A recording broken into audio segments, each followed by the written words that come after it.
Bonsoir à tous les frères et sœurs, soyez les bienvenus dans la maison de Dieu. Et nous allons continuer dans l'étude de la parole de Dieu, l'étude biblique. Et c'est important que les chrétiens connaissent la Bible. Cette parole doit habiter parmi nous, en nous et avec abondance. Donc,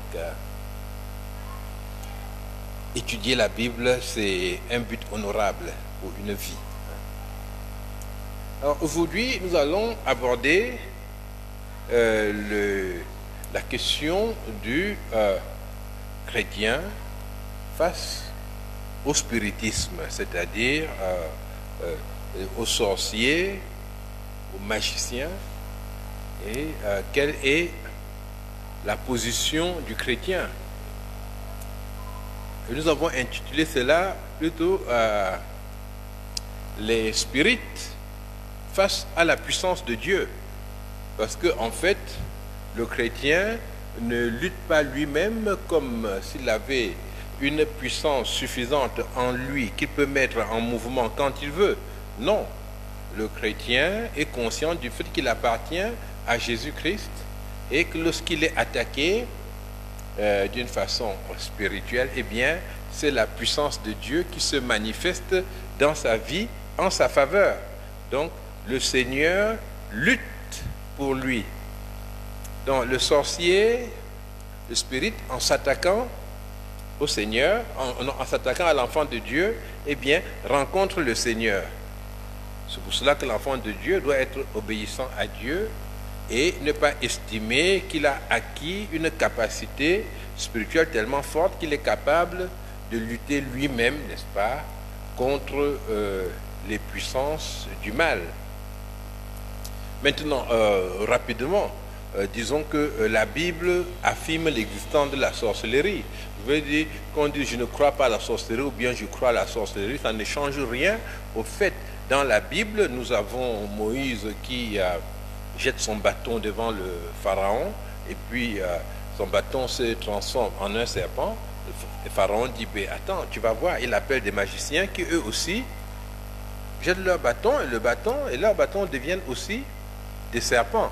Et le bâton et le serpent de Moïse avalent les serpents du pharaon. Donc là, la Bible parle bien de magiciens. Et dans la Bible, on parle des enchantements, on parle de pouvoir spirit. Et le chrétien croit que la magie, que la sorcellerie existe. Mais il ne se considère pas comme une victime potentielle de cette sorcellerie. Et la question est très importante.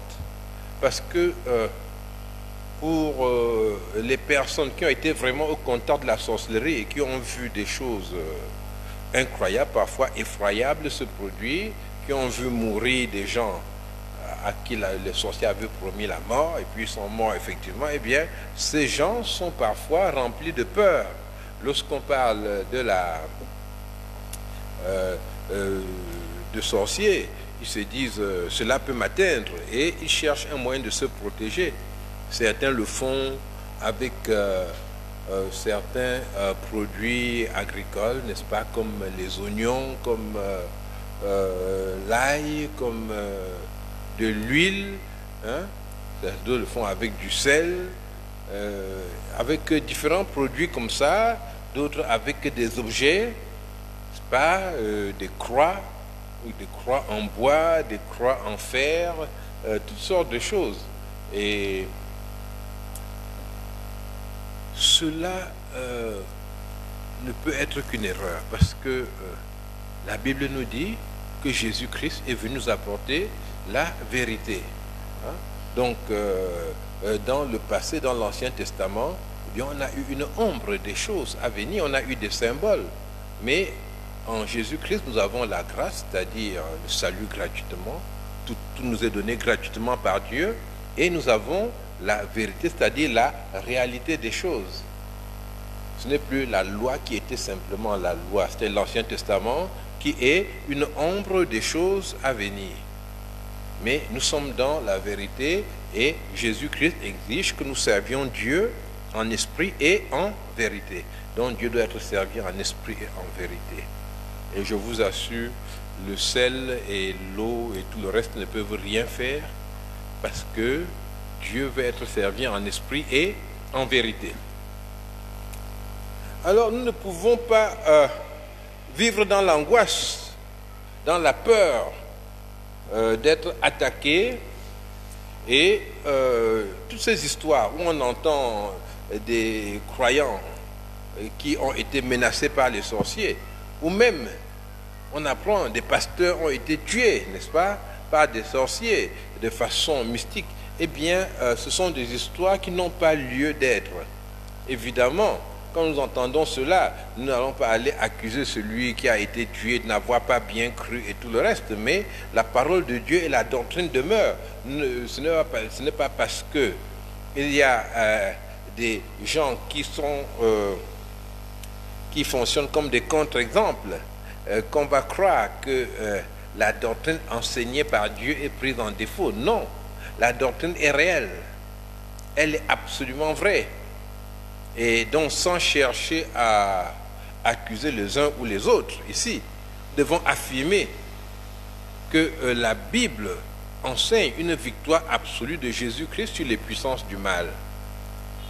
Donc, il importe de connaître la position biblique par rapport aux spirites et à toutes les sectes démoniaques pour avoir une base solide sur laquelle nous allons appuyer notre foi. Nous voulons exercer notre confiance en Dieu qui s'appelle la foi, mais il faut l'appuyer sur la parole de Dieu, sur une base solide, parce que dans ce cas-là, la foi va avoir un effet clair, un effet visible. Et le spirit, le sorcier, le médium, le devin, il y a beaucoup de mots. Tous ces mots-là désignent des personnes qui entrent en contact avec le monde spirituel. Alors, on ne va pas expliquer comment, mais il y a des personnes qui ont la faculté d'entrer en contact avec le monde spirituel. Alors, ce contact avec le monde spirituel peut être un contact qu'ils ont reçu par une sorte d'initiation, n'est-ce pas, d'initiation dans une cérémonie qu'on peut appeler diabolique, parce que nous sommes appelés à vivre ici-bas, dans le cadre que Dieu nous a donné, qui est le cadre de la création. Ou bien, chez certaines personnes, c'est comme s'ils étaient nés comme ça, avec une capacité de voir des choses dans le monde spirituel, ou alors ça leur tombe dessus. Toujours est-il que nous ne sommes pas ce soir en train de voir comment est-ce qu'on devient sorcier, médium, devin ou spirit. Parfois même, il y a des sociétés prétendument philosophiques dans lesquelles les gens, par des enseignements, des initiations, différents rites, arrivent maintenant à entrer en contact avec le monde diabolique et à accomplir ce qu'ils peuvent appeler eux aussi des miracles. Dans la Bible, nous avons une femme qui une femme qui évoquait les morts dans une ville d'Israël qui s'appelle Endor. C'est dans le premier livre de Samuel. Nous n'allons pas lire ce passage, mais c'est au chapitre 28 au verset 7. Et Saül s'en va voir cette femme parce qu'il est en difficulté. C'est le roi d'Israël et le prophète est mort, le grand prophète Samuel. Et il dit à la femme, je veux parler avec Samuel. Et la femme est habituée, n'est-ce pas, à faire remonter des gens, des esprits qui prennent la forme de la personne qui est morte et puis qui parlent avec la voix de cette personne. Et celui qui vient, il parle et puis il trouve qu'il a parlé avec son mort. Mais ici, ce qui se passe, c'est que Dieu fait venir vraiment Samuel. Et quand la femme s'en rend compte, la femme pousse un cri. Et il y a comme un esprit de vérité qui se répand parmi eux. Et la femme dit tout de suite à l'autre, parce que Samuel s'était masqué. il s'était déguisé, on ne le reconnaissait pas, puisque Saül avait fait tuer déjà tous ceux qui évoquaient les esprits, tous les magiciens. Il avait fait la chasse aux sorcières, comme on dit. Et comme Saül voulait parler à Samuel et aller chez une telle personne, il s'est masqué, il s'est déguisé pour qu'on ne le reconnaisse pas, parce qu'on allait penser que c'était un piège. Mais tout de suite, la femme crie, « Toi, tu es Saül !» Dès que Samuel monte, parce que la femme voit qu'il y a là quelque chose d'inhabituel. Et Samuel parle à Saül et lui prononce sa condamnation à mort. Je veux dire, parce que ce n'était pas là la place de Saül, et puis Saül s'était éloigné de Dieu. Je ne vais pas lire ce passage, ça nous prendrait beaucoup de temps.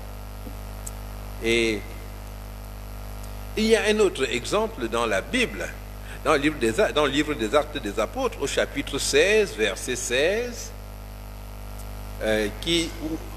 où on lit « Comme nous allions au lieu de prière, une servante qui avait un esprit de python et qui en devinant procurait un grand profit à ses maîtres, vint au-devant de nous. » Donc, c'était une femme qui était au service d'un maître, et lorsque vous vouliez connaître l'avenir, quand vous veniez la voir, elle vous racontait des choses vous concernant, et ceux qui recevaient ce message lui donnaient de l'argent.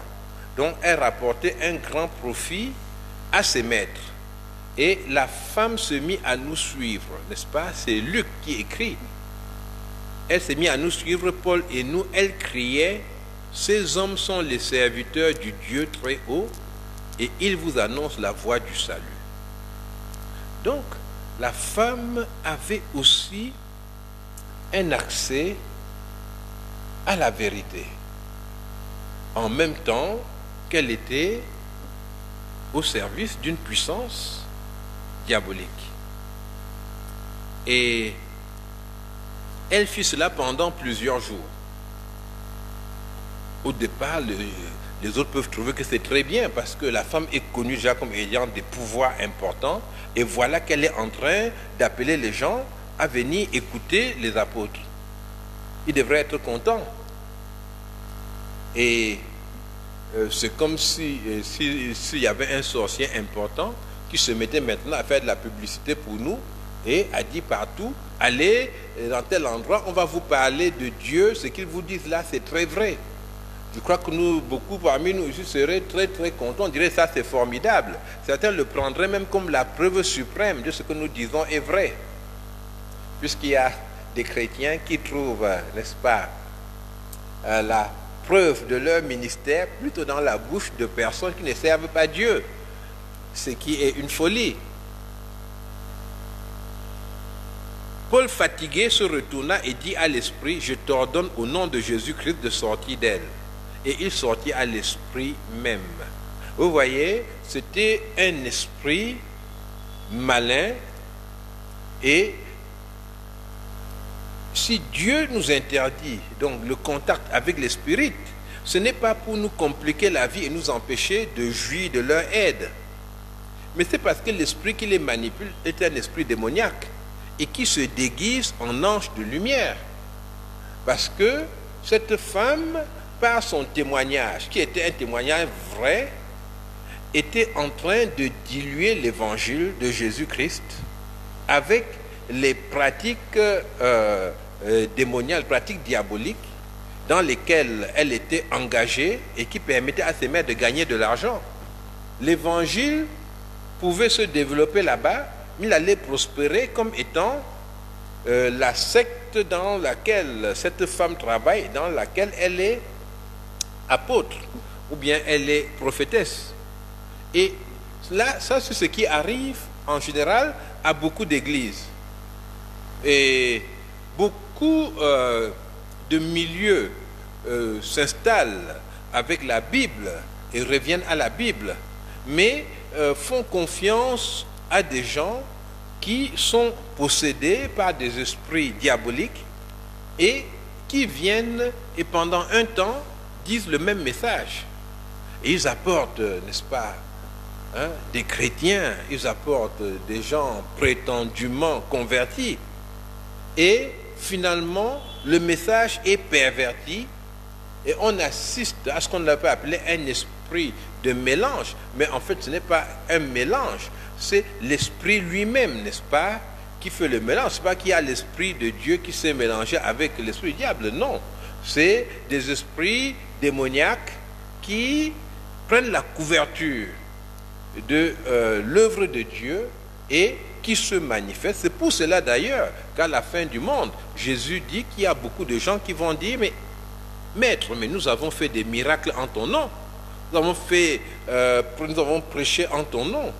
Alors comment tu peux nous laisser? Il va dire, allez loin de moi, vous êtes des méchants, je ne vous ai jamais connus.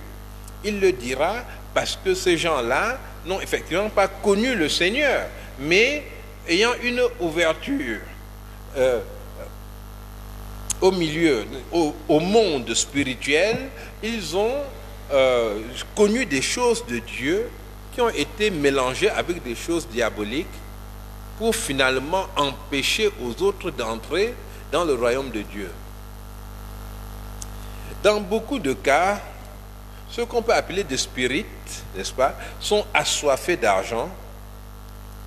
Par exemple, quand vous êtes dans une église, quand on se met par exemple à vendre des prières, hein, celui qui va payer tel montant va prier pour lui. Ça ne vaut pas la peine même de réfléchir encore.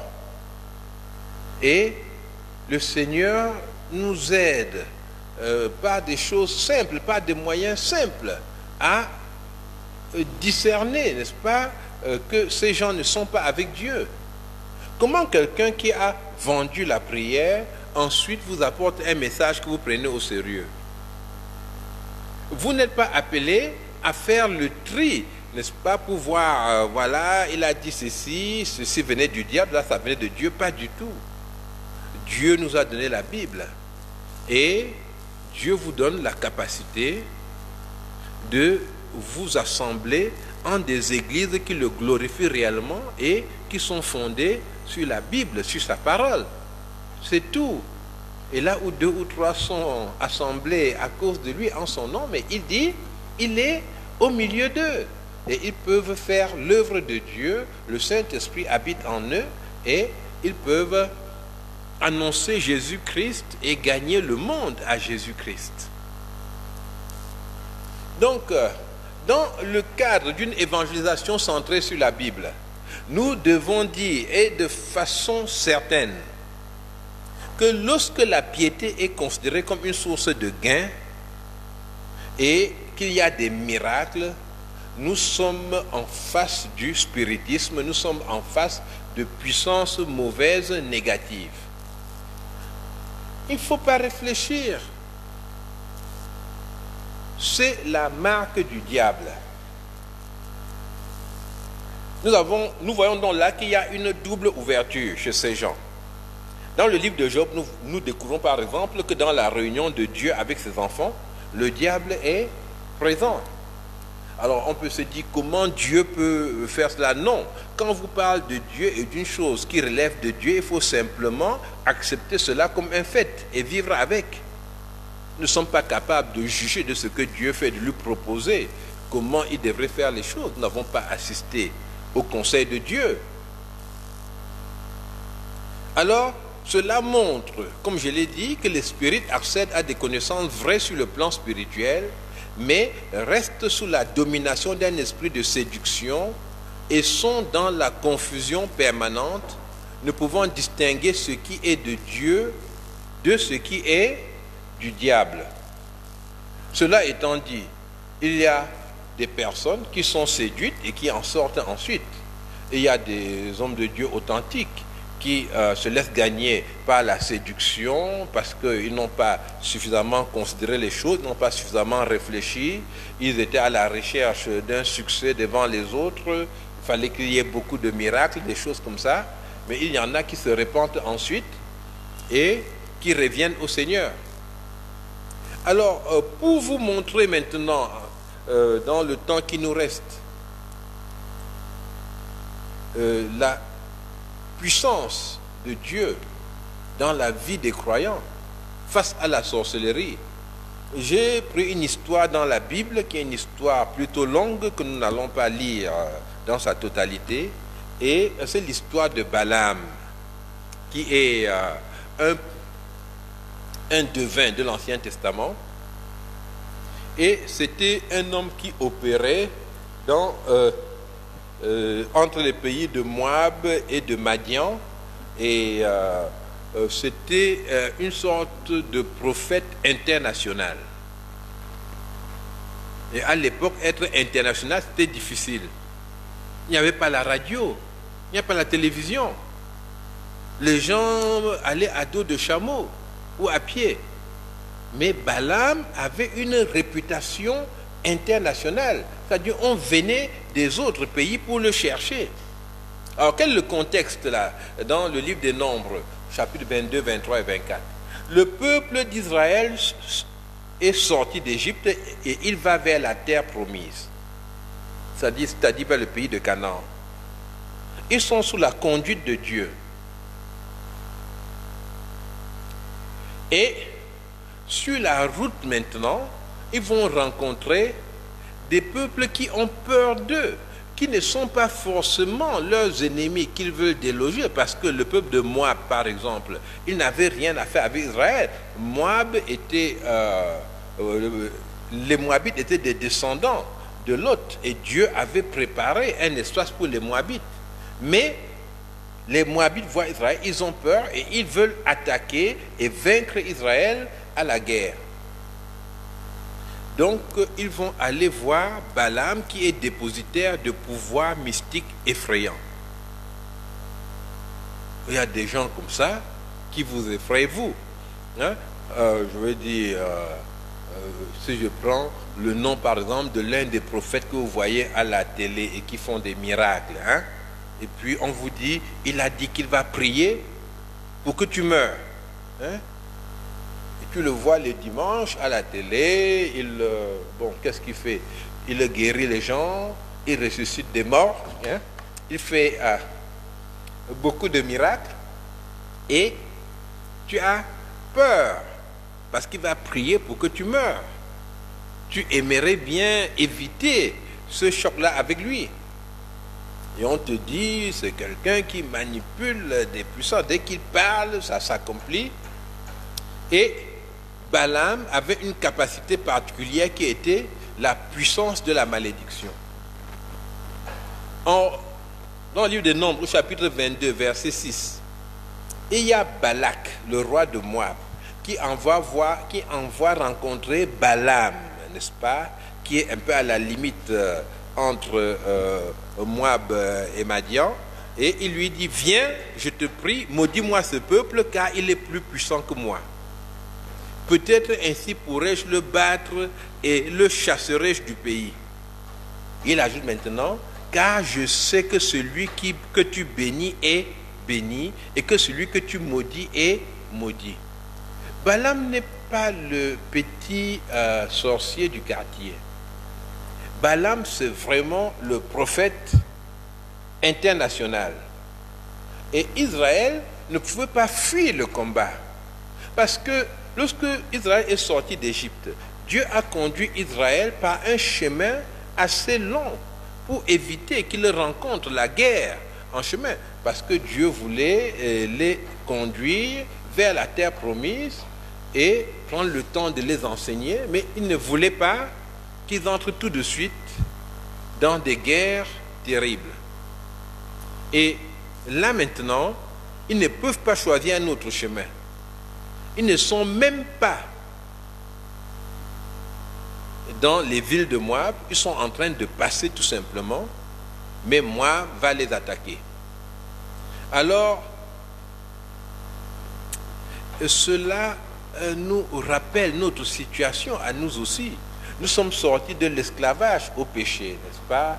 Hein? Nous étions perdus dans la désobéissance à Dieu, dans l'indépendance par rapport à Dieu, et nous avons compris que la volonté de Dieu, c'est que nous nous soumettions à lui, que nous ouvrions nos cœurs, afin que le Seigneur puisse devenir le chef de notre vie.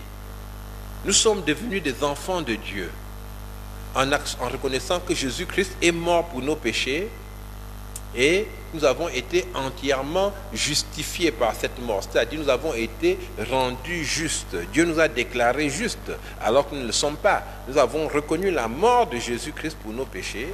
Nous avons accepté de nous repentir du péché et choisi de l'abandonner entièrement. Et nous sommes confiés au Seigneur pour accomplir cela dans notre vie, avec notre accord et notre résolution entière. Nous avons choisi de donner notre vie à Jésus-Christ. Et nous sommes en route vers la terre promise. Nous sommes en route vers tout ce que Dieu a préparé pour nous par son Saint-Esprit. Nous avons commencé déjà ici-bas à vivre la vie abondante que le Seigneur nous donne, en le voyant intervenir dans différents domaines de notre vie, en entrant dans le plan de Dieu. Mais nous attendons le retour de Jésus-Christ, qui nous fera entrer dans la terre promise et qui nous conduira auprès du Père lui-même, et nous vivrons avec lui éternellement. Ce sont des choses qui nous semblaient être totalement lointaines, mais qui chaque jour, pour nous, prennent des couleurs et qui nous apparaissent comme étant absolument vraies. Et nous voyons le jour qui se lève. Nous nous préparons pour ce moment où Jésus revient, où nous serons désormais avec lui. Alors, sur cette route vers la terre promise, notre patrie céleste, et il y a des combats que nous ne pouvons pas fuir. Comme Israël qui est tombé là devant Balaam, eh bien, nous allons rencontrer certaines batailles que nous ne pourrons pas fuir. La sorcellerie, les faux prophètes, les séductions démoniaques font partie de ces batailles. Alors, quelle est l'histoire de Balaam? Balak, le roi de Moab, envoie chercher Balaam pour venir maudire le peuple. Alors, Balaam refuse d'abord parce que Balaam a consulté Dieu. Et oui, c'est ça. Dans ce texte, on se rend compte que Balaam connaissait le Dieu d'Israël. Il appelle Dieu par son nom, par Yahvé, qui est traduit par l'Éternel dans plusieurs versions de la Bible. Il dit qu'il va consulter l'Éternel concernant Israël. Et Dieu lui dit non, tu ne peux pas.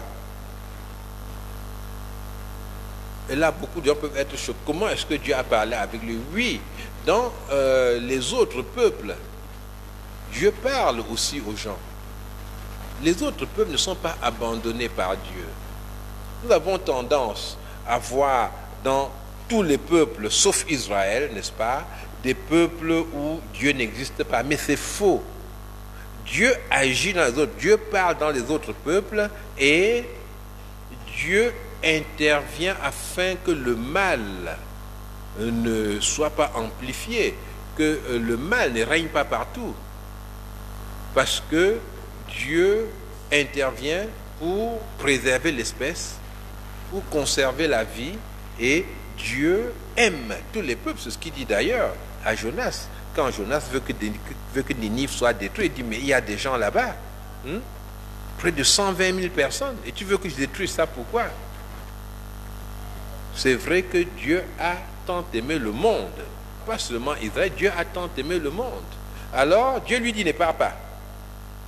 Et le lendemain maintenant, il y a des gens qui viennent encore, enfin quelques jours plus tard, et ces gens-là viennent avec beaucoup plus d'argent, avec beaucoup plus de promesses, et il part quand même, n'est-ce pas? Il va devant Dieu, ce que je dois partir. Dieu dit, ok, vas-y, fais selon ton cœur. Et quand il arrive là-bas, il offre des sacrifices. Alors, le mode opératoire de Balaam, c'est d'offrir un sacrifice. Enfin, il fait 7 sacrifices. C'était vraiment une débauche d'animaux sacrifiés. Il les offre et puis il dit à Balak, reste auprès de ton sacrifice là, et je vais aller consulter Dieu. Il le fait sur une montagne, c'est-à-dire en regardant le peuple au loin. Et quand il le fait, il s'en va à la recherche des enchantements. Les enchantements, c'est-à-dire, ce sont des formules magiques, n'est-ce pas, qui sont en général prononcées dans une langue inconnue. Et ces formules, dans une langue inconnue, sont censées produire un effet physique. Par exemple, la guérison ou la mort, tuer quelqu'un, ou bien réussir à quelque chose, sont les enchantements. Peut-être vous avez déjà entendu des enchantements, si vous avez vu des guérisseurs traditionnels. Parfois, ils prononcent des formules que l'on ne comprend pas du tout. Les magiciens, hein, et même certains pasteurs, hein, au moment où ils veulent faire des guérisons, ils prononcent des formules incompréhensibles pour pouvoir obtenir un résultat. Hein. Et alors, Dieu va plutôt obliger Balaam à bénir Israël. Il va chercher ses enchantements, il ne trouve rien, et il revient et il bénit Israël. Il le fait 2 fois. La 3e fois, il ne cherche plus les enchantements. Il parle vraiment à Dieu, à l'Éternel. Et l'Éternel lui donne encore une prophétie très positive sur Israël. Et avant de s'en aller, il prophétise sur Israël, sur l'avenir d'Israël. Et Balak, le roi chasse Balaam. Il dit non, va-t'en. Tu t'es appelé pour le maudire. Mais bon, tu ne veux pas le maudire, mais ne le bénis pas quand même. Et Balaam rentre chez lui. Mais comme il y avait de l'argent en jeu, Balaam va appeler Balak plus tard. Il lui dit, tant que les gens s'y sont protégés comme ça, on ne peut rien faire. Ce qu'on va faire, on va faire qu'ils quittent leur protection. Et comment est-ce qu'ils vont quitter leur protection? C'est là maintenant la séduction. Il va les conduire, il va dire, on va envoyer des jeunes filles là-bas. Hein?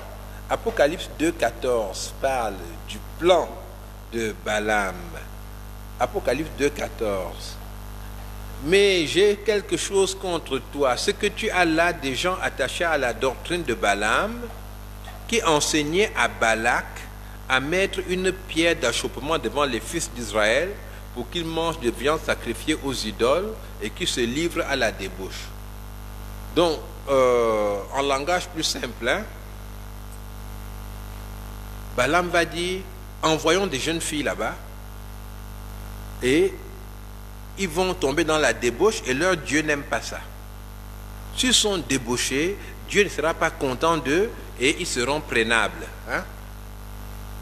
Et si les jeunes filles peuvent y aller et les conduire à adorer vos dieux là-bas, c'est-à-dire toutes vos idoles, eh bien, ils vont devenir prenables parce que Dieu sera fâché contre eux.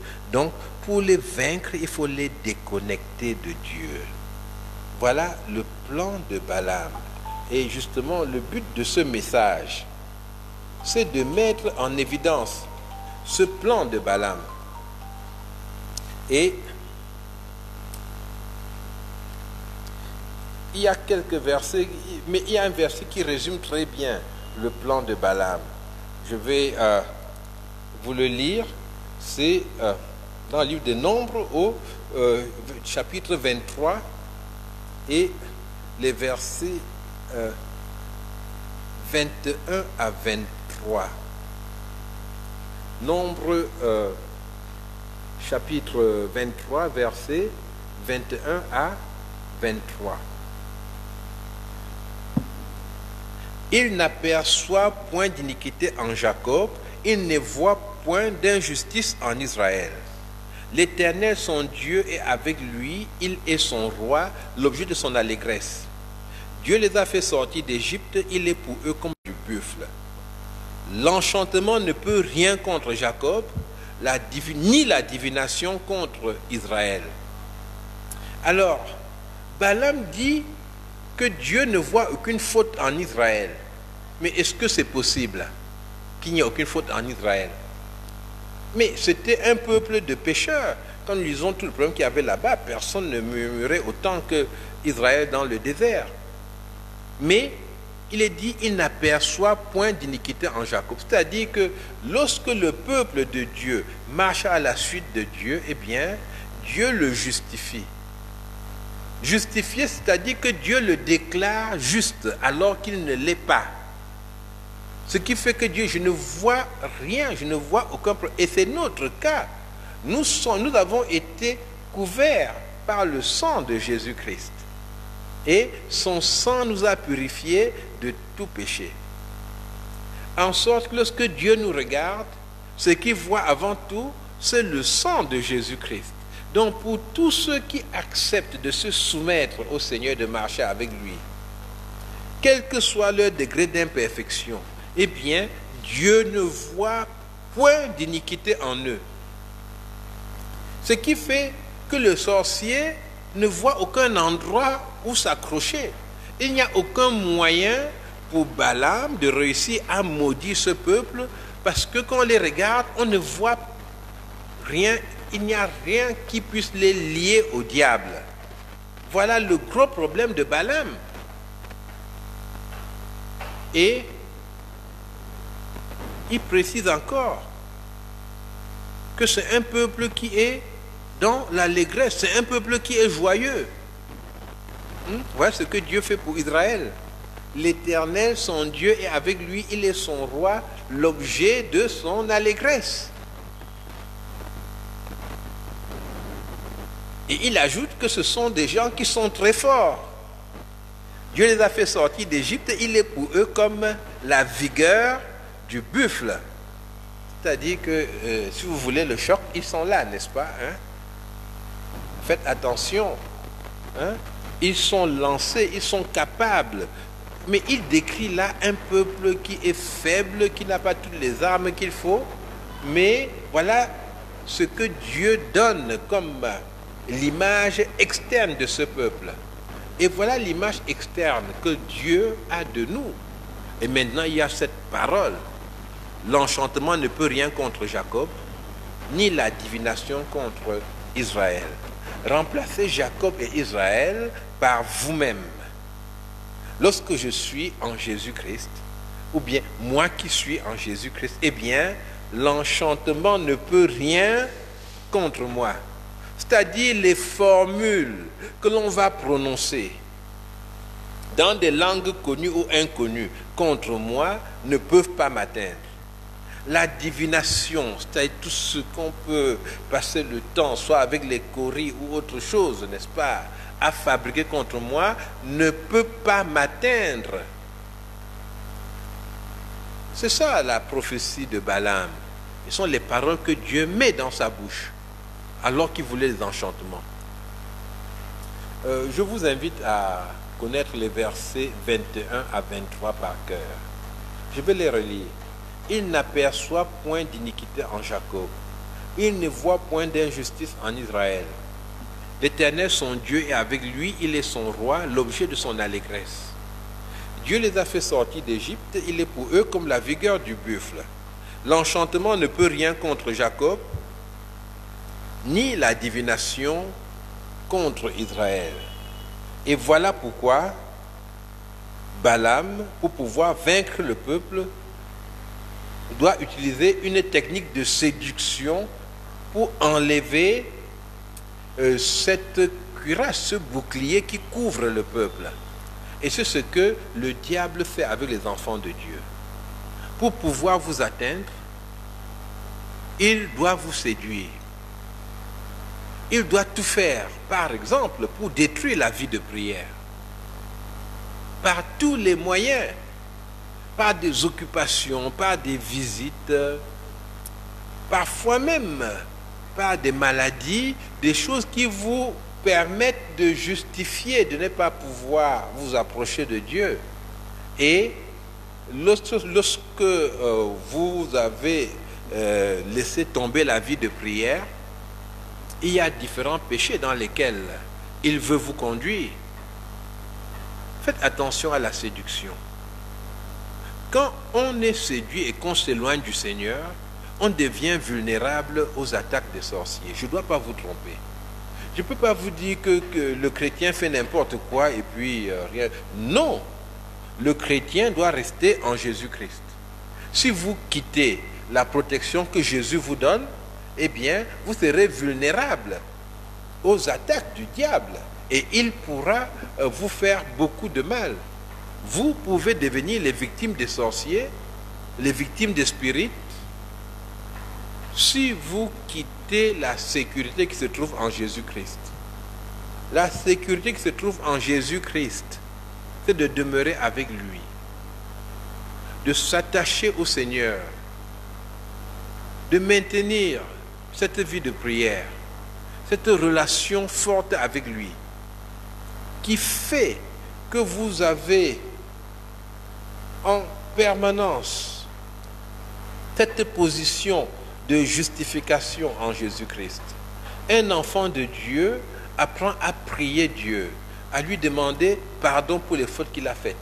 Il apprend à obéir à Dieu. Il est vraiment dans un programme avec le Seigneur. Il ne s'arrête pas un moment en disant « voilà, ma croissance est terminée ». Non, il est toujours en train de grandir. Et si nous le faisons, eh bien, nous ne pouvons pas être atteints par l'ennemi. Jésus-Christ a parlé de notre protection.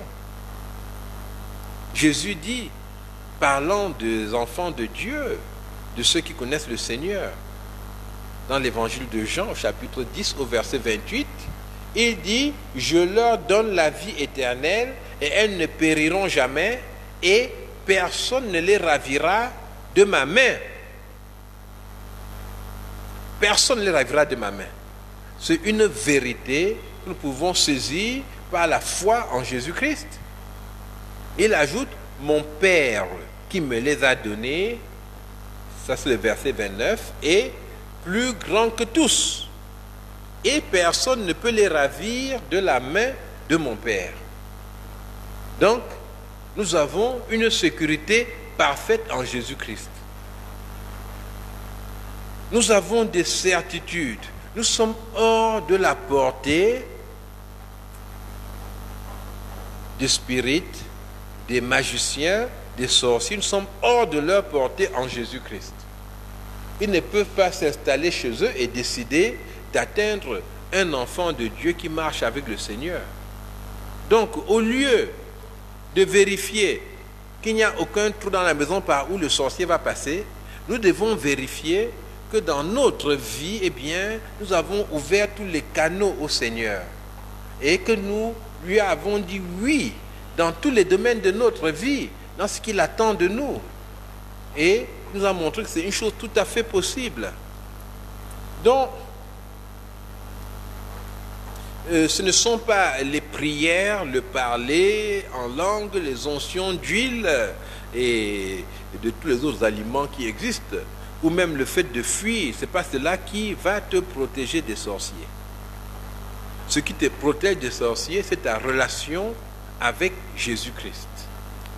Et pour t'atteindre, l'ennemi va tout faire pour que tu quittes le parapluie que Jésus est pour toi. Dans le cas d'Israël et de Balaam, c'était la débauche. Aujourd'hui encore, c'est très souvent la débauche. On est amoureux, on a rencontré quelqu'un et puis voilà, il faut qu'on vive maintenant dans la débauche, dans l'impudicité. Eh bien, voilà des choses qui vont perturber ta relation avec Jésus-Christ, perturber ta conscience, détruire ta vie de prière et te laisser atteindre par l'ennemi. Il y a aussi beaucoup d'autres choses. Peut-être, j'ai parlé dimanche des valeurs. Tu peux avoir un système de valeurs qui n'est pas le système de Dieu. Ce qui compte pour toi n'est pas ce qui compte pour Dieu. Et là, c'est dommage parce que tu poursuis un but qui n'est pas celui de Dieu. Tu n'as pas donné ta vie entièrement à Dieu parce que tu considères que Dieu est venu dans ta vie simplement pour t'aider à atteindre les buts que tu as définis toi. Non. Dieu n'est pas une roue de secours. Dieu tient le volant et il veut te conduire lui-même.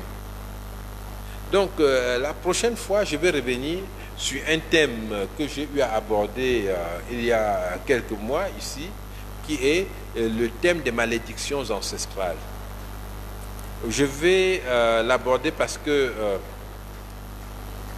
dans le cadre de la 3e évangélisation, c'est important que nous ayons la vérité biblique là-dessus, parce qu'il y a beaucoup de personnes, un grand nombre de personnes qui se sentent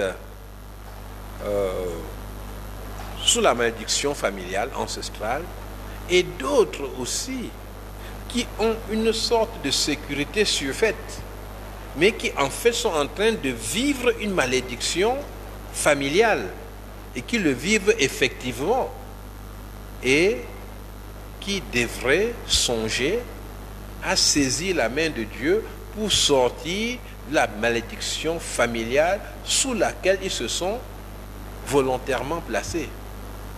Donc, que le Seigneur vous bénisse. Amen. Est-ce qu'il y a des questions?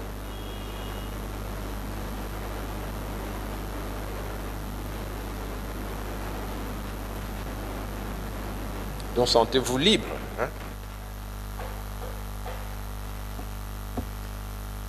Ou bien ce sera quand on aura coupé la vidéo. Hein? Bon. Alors nous allons prier. Père, nous te bénissons pour la sécurité parfaite que tu donnes. Seigneur, nous sommes heureux de savoir que tu as des plans formidables pour nous. Tu es le Dieu qui nous tient par la main, le Dieu qui nous conduit vers la terre promise, le Dieu qui nous a promis la vie et la vie en abondance. Tu es le Dieu absolument proche. Et tu es notre frère. Tu es aussi le Père éternel. Seigneur, nous te prions que tu te glorifies en nous, que tu trouves ton plaisir dans nos vies et accorde-nous par ta grâce d'être des personnes qui ont foi en toi et qui honorent ton nom, qui ne vivent pas dans l'angoisse face au spiritisme, dans la peur d'être atteint, mais qui proclament que Jésus est infiniment plus grand et qui, sous la pluie ou sous le vent, sous le soleil, continue à annoncer la victoire de Jésus-Christ sur les forces du mal et à répandre en tout lieu la bonne odeur de Jésus-Christ. Je te prie, Père, demeure avec nous. Je te demande au nom du Seigneur Jésus-Christ. Amen.